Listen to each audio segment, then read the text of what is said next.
Hi guys, Gaming Bear here, just having a look and seeing if the T34-85M is actually worth it as a package. So let's get into that and have a look. Okay, let's see. So in £15.19 for the vehicle, let's click in, have a look at some more details.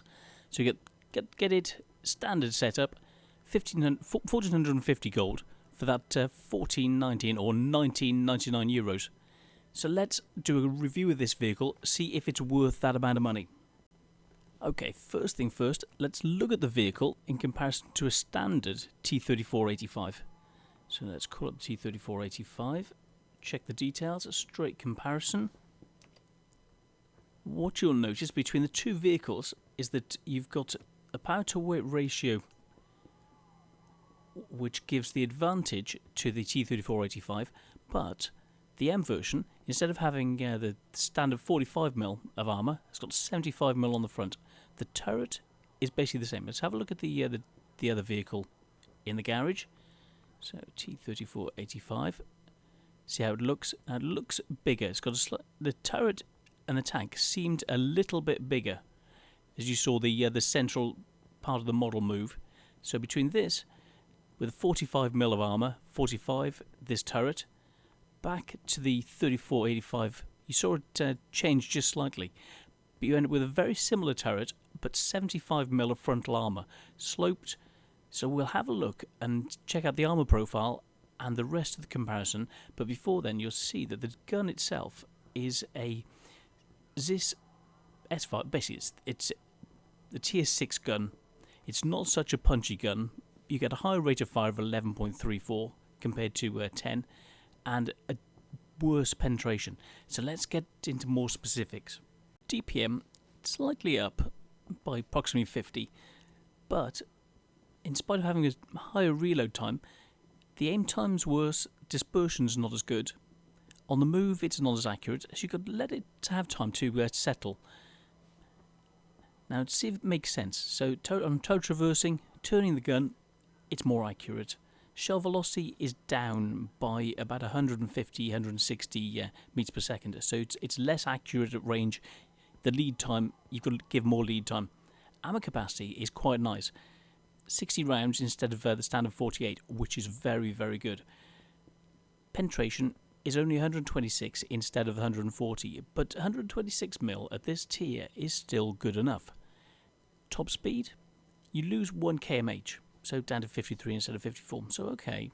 Power to weight ratio, just under 16, 15.6 instead of just under 18 with the standard T34-85. Now, why is the difference? Well, it gives you a terrain resistance which isn't very good in any way.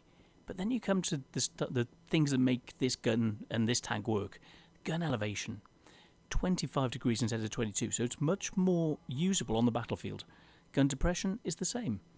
The other characteristics are the same. Now you come to a critical thing, the armour. 75mm instead of 45. Very, very nice. And even the rear is 5mm more. Turret is identical. So we're looking, let's have a look, radio range is 10 down, so it's neither here nor there. The tank itself is slightly more susceptible to damage. So bearing that in mind, you're looking at quite an okay gun, punchy enough with quite good armour characteristics. So let's have a look at the armour itself. Okay, now the armour model. Well, with that gun depression, looking over a hill, this is what you see. This weak spot, 90mm, but around the gun, some very, very bouncy areas. The cupola, 93, so the weak 93. The turret is a slight weak area. If you catch the cheeks, it could get a good bounce. So you can turn the tank from side to side between shots, re-aim and fire. Now if they're firing over, you're looking at the frontal plate, almost 160mm, down to about 166. Other areas which are up to 215mm, even tougher. The lower plate, 87mm equivalent. The sides, 120, 130, 150mm. The tracks can eat shots. So anything from here down can eat shots. So it's a very tough tank. Very, very tough indeed. So you get into combat, your manoeuvrability then comes into effect, and your accuracy at range doesn't come into bear. So you get in and you battle with them. You get in close, you keep the gun firing, you take them to pieces with the additional DPM you've got. This is what makes the tank. That armour, with this gun, it's not so punchy, but let's have a look at the penetrative ability with APCR if you need it. Okay, so standard, you've got 126mm of pen.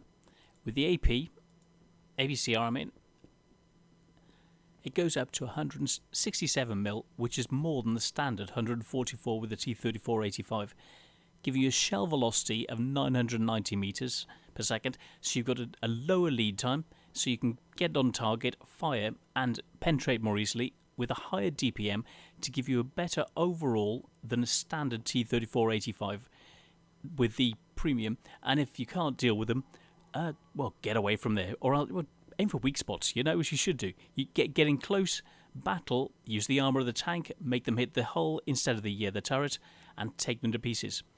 Let's compare like for like. So T34-85 in comparison to the 34-85 Rudy and the 34-85 Standard. So the Standard is coming out with 51% win rate. The 34-85M is winning 63%, and the Rudy is winning 69%. So you can see by the damage ratio of 552 with the Standard, 618 with the M, and 870 with the Rudy, which one's better. The stats and the technical ability of each of them shows which is effectively the best tank, which is hands down the Rudy. But not far behind it is the 85M. So if the Rudy isn't available, I would say go for the M version. So let's carry on with the appraisal. Coming down, nothing else really is coming out to compare to it. So you see these vehicles, yes, they're fun, but they're not as much fun as the likes of the ones we're talking about. So between the Super Pershing, the 122-44, and the T34-85M, they're all good fun. I would say to go for this package if you're working your way up towards the T54 on the Russian line, and to be able to then use this tank to grind your crew to take you up. And for that pubs alone, I would say if you haven't got any of the other tier 8 mediums, go for this. It's a very effective, good tank in its own right for grinding your Russian medium crew. If you've got a different one, then stick with that. It's probably a better bet. But this is it's actually quite a nice tank to play on the battlefield. So I would say it's worth it if you're grinding up the medium Russian line. This has been the T34-85M. I'm the Gaming Bear, and see you on the next one. Cheers, guys.